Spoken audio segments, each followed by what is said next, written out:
For the rest of that day 4 years ago, Rosa's house had been silent and sad. Rosa, her mother, and Toby couldn't understand why Tenny had vanished.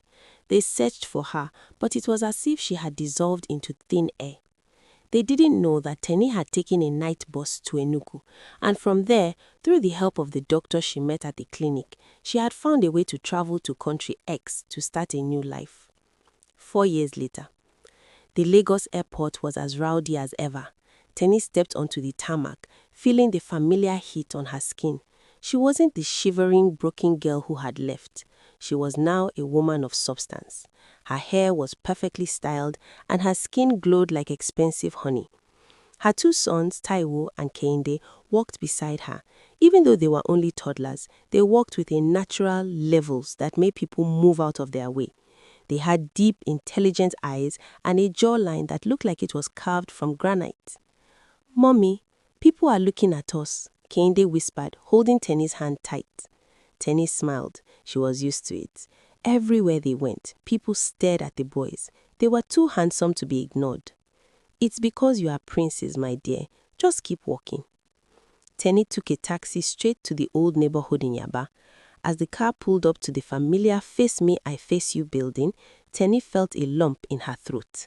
This was where her life was saved. Rosa was outside, busy arguing with a neighbor about a shared electricity bill, when she saw a flashy car stop. She stopped talking when she saw a big madam step out. Then she saw the face. "Teniola!" Rosa's voice cracked. She dropped the bowl in her hand.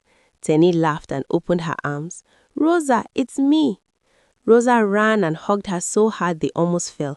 They both cried right there on the street. Mama Rosa heard the noise and came rushing out, wiping her hands on her wrapper. When she saw Tenny, she raised her hands to the sky. "Jehovah, you brought my daughter back," Mama Rosa shouted, pulling Tenny into a warm embrace. Then they noticed the 2 little boys standing quietly by the taxi. "Tenny, who are these?" Rosa asked, her eyes wide. "These are my sons," proudly, Taiwo and Kehinde. "Boys, come and say good afternoon to your aunties." The boys stepped forward and bowed politely. "Good afternoon, Ma," they said in unison. Rosa's brother, Toby, came out and immediately carried the boys on his shoulders, laughing. The whole house was filled with joy. That evening, Mama Rosa prepared a special pot of abacha and ugba to celebrate. After the boys were tucked into bed in the small guest room, Tenny and Rosa sat on the porch to talk. The Lagos night was cool, and the sound of a distant generator hummed in the background. "Tenny, tell me everything," Rosa said. "Where did you go? How did you survive?" Tenny took a deep breath. "When I left, I found out I was pregnant with twins. I was terrified, but the doctor I met at the clinic helped me get a job with a company abroad that needed a Nigerian representative. I worked like a slave, Rosa. I studied at night and worked during the day. I wanted to make sure my children would never have to beg for bread."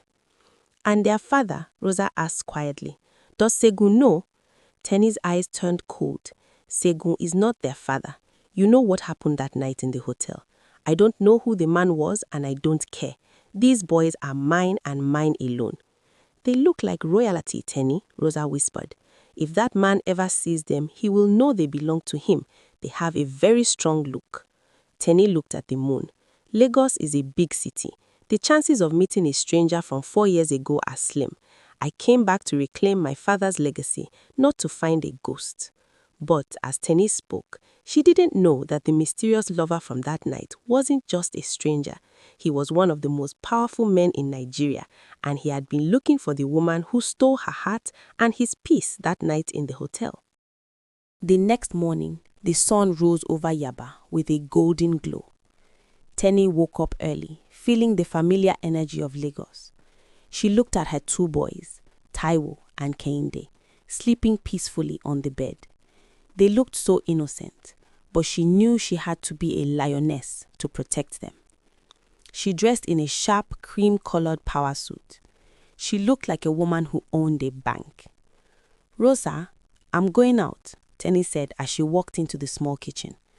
"I need to check on some things regarding my father's old company, Ademo Ventures. I also need to find a good school for the boys." "Be careful, Tenny." Rosa warned, handing her a cup of tea. Lagos has changed. And remember, Segun and Tiwa are still out there. They think you are dead or begging on the streets. Tenny smiled, a cold, sharp smile. Let them think that. It makes it easier to surprise them. Tenny decided to visit a high-end shopping mall on Victoria Island to get some supplies for the kids. As she walked through the glass doors, the cool AC hit her skin. She was browsing through a boutique when she heard a voice that made her blood run cold. "Oh, darling, this diamond necklace is too small. I want the one that screams wealthy wife." Tenny ducked behind a clothing rack. She peered through the hangers and saw them. Tiwa looked exactly the same, but more arrogant. She was draped in expensive lace and gold jewelry. Beside her was Segun, looking stressed but trying to act big. He was holding Tiwa's shopping bags like his servant. "Tiwa, we've spent 3 million naira already this morning. The company isn't doing as well as it used to. We need to cut back." "Shut up, Segun," Tiwa snapped. "If you can't take care of me, why did you help me get rid of my sister? You promised me this soft life. Now pay for the necklace." Tenny felt a wave of disgust. They were still the same, greedy and wicked. But she also felt a sense of triumph. It sounded like they were struggling. Without her father's brilliant ideas, the company was failing under their hands. Tenny didn't confront them, not yet. She quietly walked out of the store before they could see her. She wasn't ready to show her face until she had the power to crush them completely. Later that afternoon, Tenny went to an interview at Dantata Yaro Holdings, one of the biggest conglomerates in West Africa. She had applied for the position of Senior Creative Director. If she got this job, she would have more power than Segun could ever dream of. The office was located in a massive skyscraper overlooking the Atlantic Ocean. The lobby was filled with marble and security guards in black suits. "The CEO will see you now," the secretary said, looking impressed by Tenny's professional aura. Tenny walked into the massive office. The chair was turned towards the window, showing the back of a man with broad shoulders and a very expensive charcoal suit. The room smelled of sandalwood and power. "Sit down, Miss Teniola," the man said. His voice was deep, smooth, and oddly familiar. It sent a shiver down Tenny's spine. When the chair spun around, Tenny almost lost her breath. The man was incredibly handsome, with skin the color of dark chocolate and eyes that were piercing and intelligent.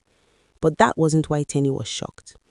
She looked at the man's face, his jawline, the shape of his nose, the way his brow was set.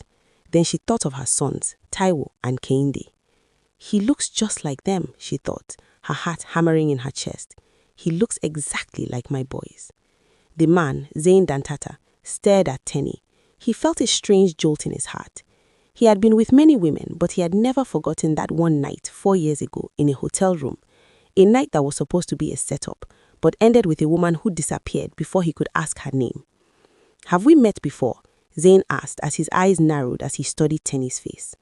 Tenny gripped her handbag tight. "I don't believe so, Mr. Dantata. I am here for the job." Zain leaned forward, a mysterious smile on his lips. "We shall see. You have the skills, but I feel there is more to you than just a resume."